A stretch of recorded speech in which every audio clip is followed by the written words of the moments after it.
প্রতারকরা নেকাব ব্যবহার করে ভোটে কারচুপি করতে পারে বলে আশঙ্কা Bangladesh research analysis and information network brain আয়োজিত সেমিনারের বক্তারা বলেন, যারা নেকাব খুলবেন না তাদের ভোট দিতে যাওয়ার দরকার নেই বলে মনে করেন তারা।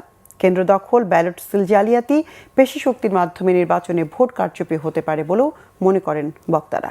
রিপোর্ট করছেন ইমরুল কায়েস।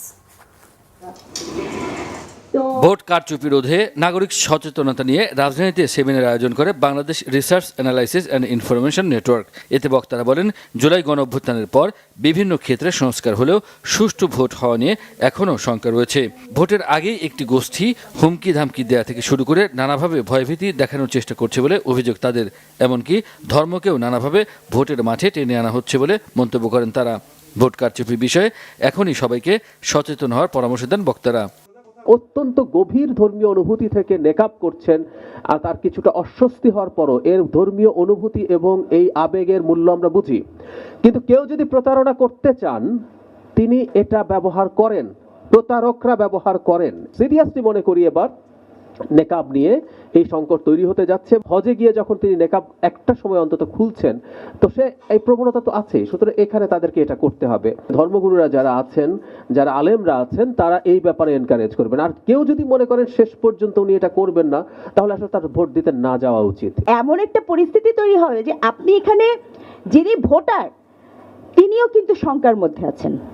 আপনি কেন্দ্রে যাবেন, যে কোনো নারী ভোটারকে, সেটা বোরকা নিকাব পরা নারী ভোটার হোক, আমার মতো নারী ভোটার হোক, অন্য যে কোনো পোশাকের নারী ভোটার হোক, তাকে উস্কে দিয়ে মা বোনদের ইজ্জত রক্ষায় কোন এক বাহিনী তৈরি হয়েছে, তারা ওখানে নাজিল হয়ে যেতে পারেন। সেমিনারে বিশেষজ্ঞরা বলেন, নির্বাচন পর্যবেক্ষণের নামে নির্দিষ্ট কিছু অঞ্চলে অতিরিক্ত পর্যবেক্ষকের আবেদন নির্বাচন কমিশন মঞ্জুর করেছে। অতিরিক্ত পর্যবেক্ষকরাও ভোট কারচুপির অংশ হতে পারে বলে সতর্ক করেন তারা। নির্বাচন কমিশন ৫৫,০০০ স্থানীয় পর্যবেক্ষককে দিয়েছে, ৮১টা প্রতিষ্ঠানকে দিয়েছে। তবে দেখা গেছে যে এই ৮১টা প্রতিষ্ঠানের মধ্যে প্রায় ৩১,০০০, প্রায় ৭০% পরিদর্শক এসেছে মাত্র এই ১৬টি প্রতিষ্ঠানের মধ্যে। কয়েকটা প্রতিষ্ঠানের হাতে যখন এত বেশি থাকে, তখন এটা অবশ্যই আমাদের উদ্বিগ্নের পদকে করে, কেন্দ্রেও তাদের প্রভাব বিস্তার করে। কিছু মানুষকে জাল ভোট দেবার জন্য রেডি করে রাখে। কিভাবে রেডি করবে?